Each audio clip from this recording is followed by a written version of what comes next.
श्री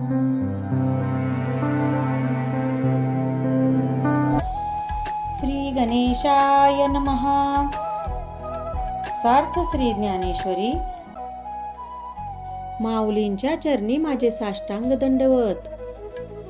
नामा म्हणे ग्रंथ श्रेष्ठ ज्ञानदेवी, एकतरी ओवी अनुभवावी.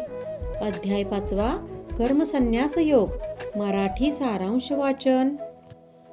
भगवंतांनी अर्जुनाला त्याच्या मोह अवस्थेतून दूर करण्यासाठी त्याला उपदेशपर भरपूर माहिती दिली. त्यात देवांनी त्याला वेगवेगळ्या मार्गांची माहिती दिली. कधी कर्म करायचा कर्मयोग सांगितला, तर कधी त्याला कर्मसन्यास सांगितला, तर कधी तू ज्ञान मार्गाचा आचरक हो म्हणून बोध केला.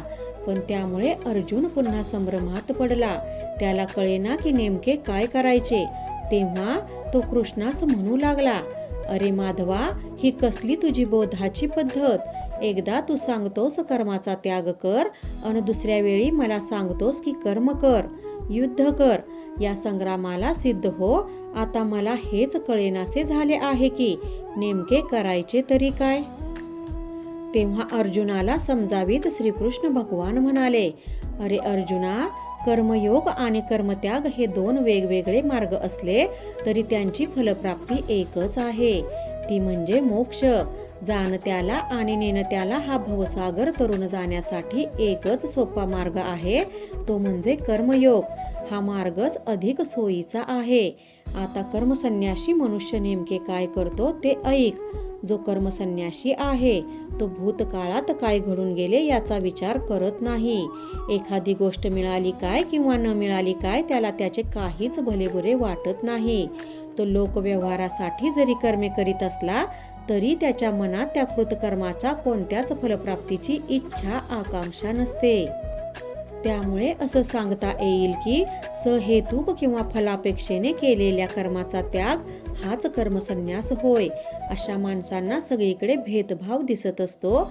ते कर्मयोग आणि कर्मसन्यास भिन्न मानतात, पण खरं तर ज्ञानमार्ग आणि कर्ममार्ग म्हणजेच योग ह्यांच्यात भेद नाही. हे त्या दोन्ही मधले अभिन्नत्व जो जाणतो ना, तोच खरा ज्ञानी.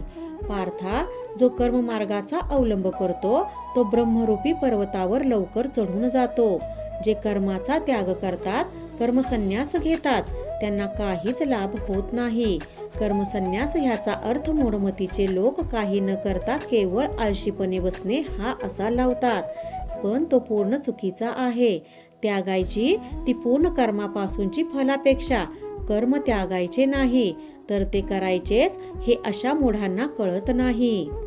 अर्जुना, ज्याप्रमाणे बालकाच्या हातून होणाऱ्या कृती या मन आणि बुद्धी यांना सोडून घडत असतात, त्याप्रमाणे ज्ञानी योगी हे देहाने कर्म करत असतात, पण मनाने मात्र ते ईश्वरी तत्वाशी एकरूप होऊन असतात.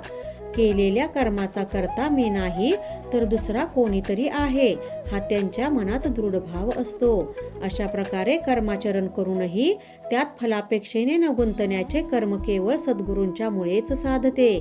तेच गुरुज्ञानाने हे वैचारिक परिवर्तन घडवून आणतात. तेच आत्मज्ञान जागवून अहंकर्ता हा देहाचा अहंकार दूर करतात. भगवंत पुढे असेही सांगतात की अर्जुना, गुरु उपदेशाच्या बोधाने शुद्ध होऊन आत्मस्वरूपात स्थिर राहणे फार महत्वाचे असते. हे ज्याला साध्य होते ना, तो मनुष्य जरी कर्मे करीत असला तरी त्याची पूर्वीची भ्रांतीची झोप आता या ज्ञान उदयाने दूर झालेली असते. त्यामुळे त्याची सर्व कर्मे धर्माधर्म रूप कर्मबंधनापासून वेगळी ठरत असतात. असा माणूस हा पूर्णतः अहंकार रहित असतो. यानंतर भगवान अर्जुनाला ब्रह्मनिष्ठाची काही लक्षणे सांगताना असे सांगतात की ब्रह्मनिष्ठ पुरुष हा नेहमी आत्मतत्वाच्या अभ्यासात दंग असतो. तो सदैव त्याच्या आत्मानंदात डुंबत असतो. त्याला कोणतीच फलापेक्षा नसल्याने तो कोणत्याही अवस्थेत शांत, स्थिर आणि संतुष्ट असतो.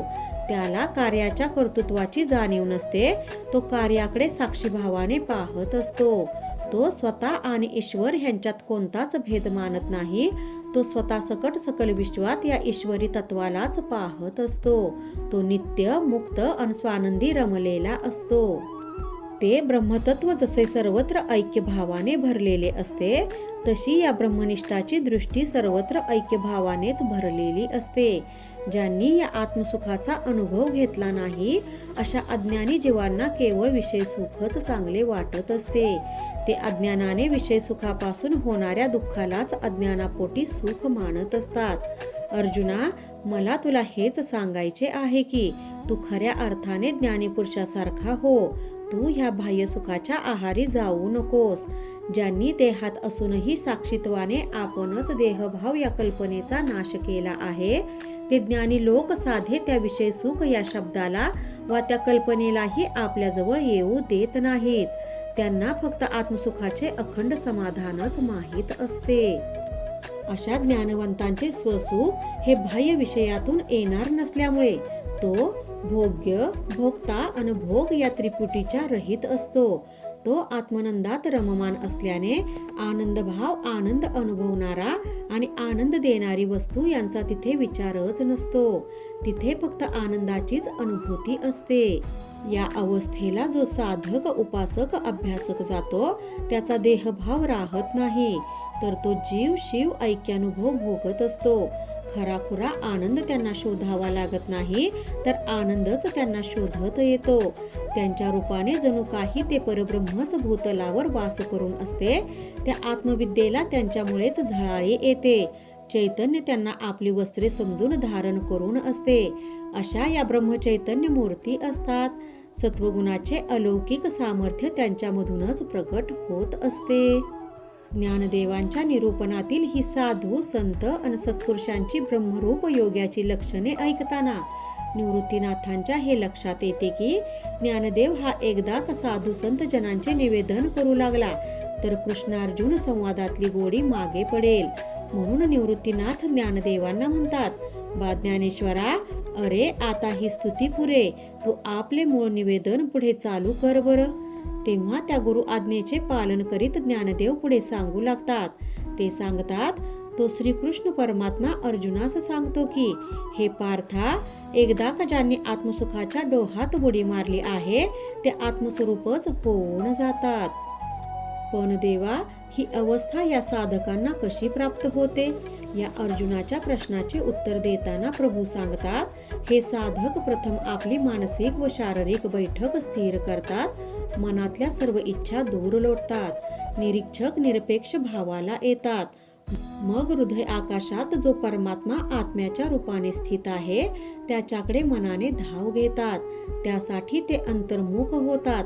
प्राणायाम करून प्राण चैतन्य सुषुम्ना नाडीतून वरवर ओढत नेत ते मस्तकाकडे नेतात.